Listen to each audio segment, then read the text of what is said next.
this book again. I don't know why. Someone told me to start reading it again. The 40 Laws of Power by Robert Greene. Robert Greene is my mentor in my head. I love that man so much. There isn't a book of his or a podcast of his that I haven't watched or read. He changed the trajectory of my life, but this is one of my favorite books. I know people think this book is sinister. It's a bad book. A lot of people in prison read it to know how to move through prison. But I think it's a great book to read to know how to guard yourself against people who are Machiavellian, who might be narcissistic, and who might be sinister. So let's do it. I wanted to share a particular law that stick out to me. This is my fourth or fifth time reading it, and this law stick out to me this time. I'm like, oh, I have to share with my book club, my YouTube followers. So let's do it. I'm so excited.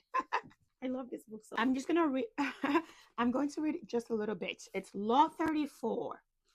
Be royal in your own fashion. Act like a king or a queen to be treated like one. Judgment. The way you carry yourself will often determine how you're treated. In the long run, appearing vulgar or common will make people disrespect you. For a king or a queen respects himself or herself and inspires the same sentiments in others. By acting regally and confident of your powers, you make yourself seem destined to wear a crown. So let's discuss it. I've always said this, actually, my dad says this. You're the architect of your own life. People treat you exactly how you treat yourself. If you carry yourself with value, regally, you believe that you have confidence, you carry yourself with so much confidence, people will treat you as such. They have no choice to treat you as such. If you carry yourself with high standards, I always say high standards keeps us away from low value people. People inadvertently will treat you with high standards. Okay. In psychology, we know that self perception creates reality. If you carry yourself with value, high standards, high value, respect, self respect, self dignity, people inadvertently will follow that. If you carry yourself with low value, low standards, no respect, you're everywhere. Every Tom and Jerry degenerate is your friend. Guess what? People will treat you as such as well. It's human nature to scan for hierarchy and cues everywhere we go. Every room we enter, we're like, who's the most important person in this room? Subconsciously, we're doing this. And so, if you're the person who's like carrying so much standard, people are like, oh, that person is important. They're up in the hierarchy, even if you're not. I'm going to read this to you. Image, the crown. Place it upon your head and you assume a different pose. Tranquil yet radiating assurance. Never show doubt. Never lose your dignity beneath the crown, or it will not fit. It will seem to be destined for one more worthy. Do not wait for coronation. The greatest emperors crown themselves. The greatest emperors crown themselves. You don't need anyone to tell you if you're a king or a queen. If you believe you're a king or a queen, you are a king or a queen. It is that says that people cannot believe that one, I'm neurospicy.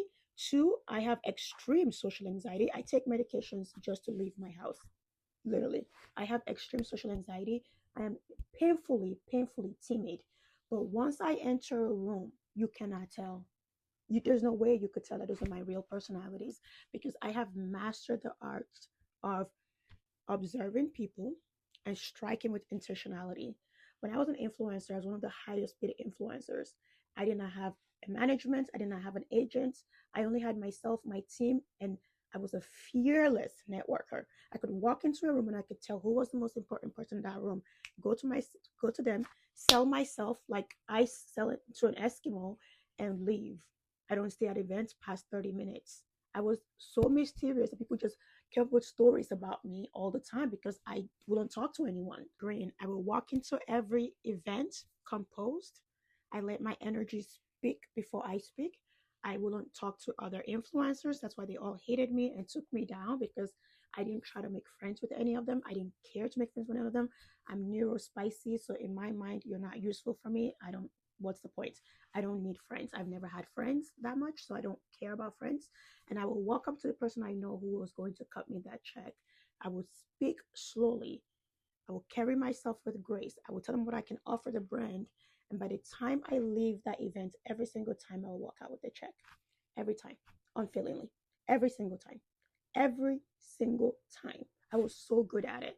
And then I would go home and go, And of course, like Fenty Beauty is an example that they always like, Nika is the biggest personality. We love when she comes to events. Oh my God, she's the biggest personality ever. And I'm like, biggest personality ever? I'm like the most shy person in the world. There is another note that I love. It says authority. Everyone should be royal after his own fashion or her fashion. Let all your actions, even though they are not those of a king, be in their own sphere, worthy of one.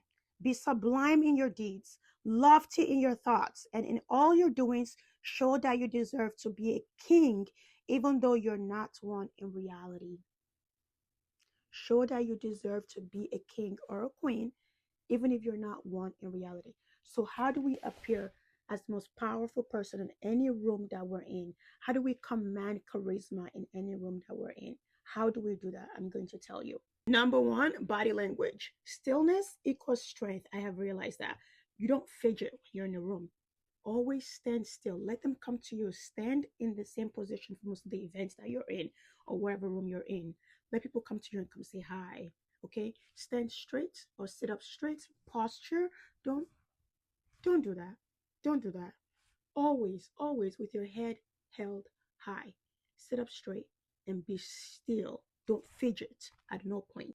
Another important point is eye contact. Let people feel seen. Obviously, don't go like this. Don't stare into their soul, but make eye contact with them. Make eye like I've learned, and I'm neurospicy. We don't make eye contact, and I've learned one, two, three, look up, smile. One, two, three, look up, smile to the person. It's warm. It's welcoming when you make eye contact. Make eye contact. Listen, nod as they're talking to you. Next, your voice. Power. Power speaks with patience. Okay? Lower your voice. Talk slowly. When someone asks you a question, it's okay to say, let me think about that. That's a very powerful move. Let me think about that. And then answer the question. They're like, wow. You don't know. You talk too much. You talk too much. It's okay to say, interesting question. Brilliant question, actually. Let me think about that. Okay, here's what I think. You see that? That's a power. Compliments, but compliment strategically. Most people just compliment people's looks. Oh, your dress is so cute. Oh my God, look at that. I like your red lipstick. Don't be one of those people. Compliments character. Pick something, find someone's shadow self and compliment it. I always thought I was a very tough person. I have a very stern personality, a very stoic personality. And a couple weeks ago, someone said to me that I was the happiest, bubbliest person they've ever met. And that to be in my presence, it's such an honor because when they leave my presence, it carries them on for like a few days of just living in euphoria. I'm going to hold on to that compliment for the rest of my life because that's my shadow self. That's what I want to be recognized as. And no one has ever seen me like that. Learn to read people quickly and go, what is a compliment this person will love? And then compliment that character about them. Oh, you speak so fabulously. I love your vocabulary. Whatever the case would be, compliment a character. Always remember, you're not here to impress anyone. You're here to express yourself. So that goes for anything. On a date, speak calmly. Don't rush through your food. Don't rush through your wine. Take one bite at a time. At a work presentation, silence is very powerful. In between your words, in between your sentences, in between things that you feel like, oh, that was emphatic. They need to hear that. Be silent. Okay. In if you want to do content creation, you want to be an influencer, which I think everybody should try to do. It's like winning the lottery if you do it well. If you want to do that, speak with authority and you find a niche, the riches is the niches, and speak with authority even if you have 100 followers. Who cares? You know everything. You're the best at it, at that one niche, okay? Speak with authority. Let people flock to your page and ask questions like, oh, how do I do that? What is that? Oh my God, can you teach me that? That's what we learned from Law 34 by Robert Greene, 40 Loves of Power. When you act like a king or a queen, the world have no choice but to adjust. People will follow. They will treat you exactly how you treat yourself. And money loves anyone who knows their worth. I believe in you, and I pray you always believe in yourself. Stay fabulous. Bye. I love this book. Should we do? Oh my gosh, should we do more laws? Should we do more laws? Let me know if you want to do more laws. Write down laws if you want to do more laws from this book, and we can discuss it together. Bye.